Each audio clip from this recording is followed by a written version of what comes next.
মেজ বৌমা? বলি, ও মেজ বৌমা, কানের মাথা খেয়েছো নাকি? তরুবালা দেবীর বাঁশখাই চিৎকারে প্রতিবারের মতোই আজও সামান্য কেঁপে উঠল সুমতি। আঁচলে হাত মুছতে মুছতে কোনো ক্রমে গিয়ে দাঁড়ালো জেঠি শাশুড়ি মায়ের সামনে। বলুন জেম্মা। ভয়ে তটস্থ সুমতির মুখ। শুনতে পাচ্ছিলে না? কখন থেকে ডাকছি। বজ্র নিনাদ স্বরে বলে উঠলেন তরুবালা। না মানে, আসলে রান্নাঘরে একটু ব্যস্ত ছিলাম। নুয়ে পড়া স্বরে কিছু একটা যুক্তি দিতে চেষ্টা করলো সুমতি, কিন্তু বলে উঠতেই পারল না। অবশ্য কবেই বা পেরেছে গত 2 বছরে। বিয়ে হয়ে আসার পর থেকে এই ব্যানার্জি বাড়িতে শুধু বন্দি আত্মার মতোই দগ্ধে মরেছে প্রতিদিন। আসলে সুমতি বেশ গরিব ঘরের মেয়ে। এমন কিছু মেধাও ছিল না পড়াশোনায়। তাই 25 পেরোতে না পেরোতেই বাবা মা ব্যস্ত হয়ে উঠেছিলেন ওকে ঘরে বরে থিতু করতে। গড়পড়তা 90% মধ্যবিত্ত অভিভাবকের মতোই। কিছুটা রূপের জোরে আর বাকিটা ভাগ্যের জোরে এই ব্যানার্জি বাড়ির বউ হয়ে আসতে পেরেছে সুমতি। এটা একটা যৌথ পরিবার। শ্বশুর শাশুড়ি, জ্যাঠা শ্বশুর, জেঠি শাশুড়ি, ননদ, ভাসুর, দেওর, আর সর্বোপরি জাদ্রের ঠাম শাশুড়ি, অর্থাৎ ওর বরের ঠাকুমাই এই বাড়ির শেষ কথা। বিয়ের পর থেকেই সকলের মন জুগিয়ে চলাটাই যেন এখন সুমতির জীবনের মূল লক্ষ্য হয়ে দাঁড়িয়েছে। নিজের পৃথক অস্তিত্বের কথাটা তো আজকাল মাঝে মাঝে ভুলেই যায় সুমতি। খেয়াল থাকে না নিজের নামটাও। এখন যেন ও শুধুই এবাড়ির বউ। আজকাল মাঝে মাঝে হাসি পায় পুরোনো দিনের কথাগুলো মনে পড়লে। পড়াশোনায় তেমন মাথা না থাকলেও নাচটা বরাবরই ভীষণ টানতো ওকে। পাড়ার নাচের স্কুলে ছোটবেলায় ভর্তিও করে দিয়েছিলেন বাবা। সবাই বলতো সুমতির পায়ের সঙ্গে জাদু আছে। সকলের মুখে প্রশংসা শুনতে শুনতে সুমতির মনটাও যেন স্বপ্নের পাখায় ভর করে উড়ে যেত। মনে হতো একদিন এই নাচকে ঘিরেই নিজের একটা আলাদা পরিচয় বানাবে ও। কি হলো? সঙের মতো দাঁড়িয়ে রইলে কেন? শুনতে পাচ্ছ না? শোনো, আজ আমার বেয়াই আর বেয়াই আসবেন। তুমি বিকেলবেলায় গরম গরম চিংড়ি মাছের কাটলেটগুলো ভেজে দিবে ওদের। গম গম করে উঠল তরুবলা দেবীর হুকুম দেওয়া গলা। ধক করে ঘাড় নাড়ল সুমতি। কিন্তু ঠিক তক্ষুনি উড়ে এলো ওর শাশুড়ি মৃন্ময়ী দেবীর রুক্ষ স্বর। বাহ, অমনি হ্যাঁ বলে দিলে যে বড়। তুমি জানো না আজ বুধবার? আজ আমার বেদ বেদান্ত ক্লাস থাকে। সেখানে আমাকে তোমায় নিয়ে যেতে হয়, জানো না? আমার জল ছাতা ব্যাগ কি আমি বইব নাকি? শাশুড়ির রুক্ষ স্বরের জবাবে ঠিক কি বলবে ভেবে পেল না সুমতি। কিন্তু ওকে কিছু বলার সুযোগ না দিয়ে মৃন্ময়ী ফের বলে উঠলেন নিজের জায়ের দিকে তাকিয়ে। দেখো দিদি, আমার ছেলের বউ আগে আমার খিদমত করবে, পরে বাড়ির অন্য লোকদের। আর এই নিয়ে তুমি অশান্তি বাঁধালে আমি কিন্তু মায়ের কানে কথাটা তুলবো। তরুবালা জ্বলন্ত দৃষ্টি ছুড়ে দিল নিজের জায়ের দিকে। রাগে গা জ্বলে উঠল ওর। এই ঢং হয়েছে গত 1 বছর ধরে। প্রতি বুধ আর শুক্রবার এই বেদান্ত ক্লাসে যাওয়া। ঠিক আছে বাপু, তোর বউ নিয়ে তুইই যাস। গোমরা মুখে জবাবটা নিক্ষেপ করলেন তরুবালা বাড়ুজ্জে। আজকের দিনটা খুব অন্যরকম। আজ নারী দিবস স্পেশাল এপিসোড। আর আজকেই আমাদের শোয়ের ফাইনাল রেজাল্ট ঘোষণা। আর এমন একটা দিনে আমার ঘোষণা করতে ভীষণ আনন্দ হচ্ছে যে এই ড্যান্স রিয়েলিটি শো তাল ছন্দর 3 মাসের জার্নি পেরিয়ে বিজয়ী হয়েছে একজন মেয়ে। এবার ডেকে নেব বিজয়ীকে। আজ আমাদের বিজয়ী আলোলিকা সাহা। তুমুল হাততালিতে ফেটে পড়ছে চারিদিক। বিজয়ীর হাসি মুখ সেটে মঞ্চে উঠছে 17 বছরের আলোলেকা। সত্যি দারুণ নাচত মেয়েটা। ওরই তো উইনার হবার কথা ছিল। বিজ্ঞের ভঙ্গিতে কথাটা বললেন সোমদত্ত বাণিজ্যে, মানে ব্যানার্জি পরিবারের দণ্ডমুণ্ডের কর্ত্রী। বয়সের ভারে মোটেই কাবু করতে পারেনি যাকে। হুম, সত্যিই তাই। শাশুড়ির কথায় বোদ্ধার মতো সায় দিলেন তরুবালা। নিদারুণ জনপ্রিয় শো, তাল ছন্দ। দেখে না এমন বাঙালি পরিবার এই মুহূর্তে পশ্চিমবঙ্গে বিরল। ব্যানার্জি পরিবারও তার ব্যতিক্রম নয়। প্রতি সপ্তাহে নিয়ম করে সকলে মিলে একসাথে বসে দেখে বাড়ির সবাই এই রিয়েলিটি শো। আমি আনন্দে আপ্লুত হয়ে যাচ্ছি আজ। খুশি উপচে পড়ছে আলোলিকা সাহার মুখ থেকে। আমি আমার জয়ের আনন্দ ভাগ করে নিতে চাই আমার বাবা মায়ের সাথে অবশ্যই। কিন্তু সর্বোপরি আজ আমি সেই মানুষটিকে কৃতজ্ঞতা জানাতে চাই যে আমার নাচের তালিম দিয়ে এই জায়গাটার যোগ্য করে তুলেছে। আমি মঞ্চে ডেকে নিতে চাই আমার নাচের দিদিমণিকে, যার কাছে 3 বছর অনুশীলন অভ্যাস করেছি। আমরাও চাই আলোলিকা নৃত্যগুরুকে মঞ্চে আমাদের মাঝে দেখতে। আলোলিকার হাত থেকে মাইক নিয়ে এবার আহ্বান জানালেন সঞ্চালক। ধীর পায়ে মঞ্চের দিকে এগিয়ে আসছে আলোলিকার নাচের দিদিমণি। সারা বাংলা দেখছে সেটা টেলিভিশন সেটে। আর সে মঞ্চে উঠতেই যেন বাস আছড়ে পড়ল বাড়ুজ্যে বাড়িতে। এ কি? এটা কি করে সম্ভব?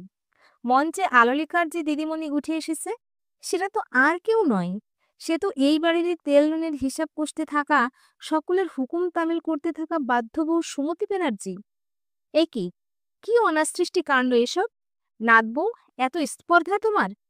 কি করে হলো এসব? বজ্রকণ্ঠে হুঙ্কার ছাড়লেন সোমদত্তা ব্যানার্জি। নিমেষে ভয়ে কুঁকড়ে গেছে সুমতি। মুখে কোনো কথাই জোগাচ্ছে না তার। ঘরের কোণার দেওয়ালে পিঠ ঠেসে এই মুহূর্তে সে নির্বাক হয়ে দাঁড়িয়ে রইলেও টিভির পর্দায় গমগম করে উঠল সুমতি ব্যানার্জির গলা। আমি আজ ভীষণ আনন্দিত আমার ছাত্রী আলোলিকার জন্য।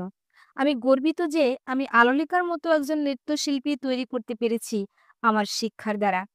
কিন্তু আমি হয়তো এটা করে উঠতেই পারতাম না। উদয়ন নৃত্য অঙ্গন নামে একটি নাচের স্কুলের সাথে যুক্ত ছিলাম আমি বিয়ের আগে থেকেই। কিন্তু আমার বিয়ে হয় এক অতি রক্ষণশীল যৌথ পরিবারে। বিয়ের পরে নাচের সাথে সমস্ত যোগাযোগ ছিন্ন হয়ে যায় আমার। নতুন করে আর কোনোদিন হয়তো সে যোগাযোগ তৈরিও হয়তো হয়তো কোনো দিনই আমি আর শিক্ষিকা হিসেবে উদয়ন নৃত্য অঙ্গনে ফিরে আসতেও পারতাম না, যদি না একজন মানুষ আমার হাতে ধরে আমার স্বপ্নের দিকে এগিয়ে দিতেন। তিনি আর কেউ নন, তিনি আমার শাশুড়ি মা, শ্রীমতী মৃন্ময়ী ব্যানার্জি। পলকেই ব্যানার্জি বাড়ির সকলের দৃষ্টি ঘুরে গেছে মৃন্ময়ীর দিকে। এসব কি হচ্ছে? যে মৃন্ময়ীকে সুমতি জমের মতো ভয় পায়, সেই নাকি ওকে এগিয়ে দিয়েছে স্বপ্নের দিকে। এসবের মানে কি? সকলের চোখে ভিড় করে রয়েছে এক লক্ষ প্রশ্ন। হ্যাঁ, আমি নিজেই বলে উঠলেন মৃন্ময়ী এবার। বেদান্ত ক্লাসে যাবার নাম করে আমি প্রতিদিন বৌমাকে পৌঁছে দিয়ে এসেছি নাচের স্কুলে। কারণ আমি টের পেয়েছিলাম স্বপ্নে ভঙ্গের জ্বালায় তিল তিল করে প্রতিদিন দগ্ধে মরছে বাচ্চা মেয়েটা। ঠিক যেমন একদিন আমি করেছিলাম। আমিও যে বিয়ের আগে গান বড্ড ভালোবাসতাম। স্বপ্ন দেখতাম গানকে ঘিরে নিজেকে প্রতিষ্ঠিত করার। কিন্তু কিচ্ছু হয়নি। এই সংসারের ঘানিতে পিষে শেষ হয়ে গেছিল সব স্বপ্ন। সেই একই জিনিস আমার পুত্রবধূর সাথেও হোক, আমি এটা কিছুতেই চাইনি। তাই আমি ছল করে ওকে বাড়ি থেকে বের করে নিয়ে যেতাম। এগিয়ে দিতে চেয়েছিলাম ওর স্বপ্নের কাছে। আর আজ প্রমাণ হয়ে গেছে আমি ভুল করিনি। আমার বৌমা সত্যি খাঁটি সোনা। এক নিঃশ্বাসে বলে চুপ করলেন মৃন্ময়ী দেবী। না, এটা হতে পারে না। আমাদের যে নিয়মকানুন মানতে হয়েছে, কৃচ্ছ সাধন করতে হয়েছে সংসারের জন্য, পরবর্তী প্রজন্মকেও তাই করতে হবে। নইলে এই বাড়িতে কারোর জায়গা হবে না। হুঙ্কারের ভঙ্গিতে বললেন এবার সোমদত্তা। কেন? যুগ যুগ ধরে একই জিনিস কেন হবে? যেটা আমি পাইনি সেই একই অপ্রাপ্তির যন্ত্রণা পরবর্তী প্রজন্মের ঘাড়ে চাপিয়ে আত্মশ্লাঘা পাওয়াতে আমি বিশ্বাসী নই আপনাদের মতো। আমি মনে করি যেটা আমরা পাইনি সেই ন্যায্য পাওয়াটুকু পাইয়ে দেব আমরা পরের প্রজন্মের মেয়ে বউদের। তবেই তো পিছিয়ে পড়া নারী সমাজ একদিন সমাজের প্রথম সারিতে মাথা উঁচু করে দাঁড়াতে পারবে। সব মেয়েই যদি অন্য মেয়েদের পা টেনে ধরে শুধু নিচেই নামাতে চায়, তাহলে তো সারা জীবন আমরা দ্বিতীয় শ্রেণীর নাগরিক হয়েই থেকে যাব, তাই না মা?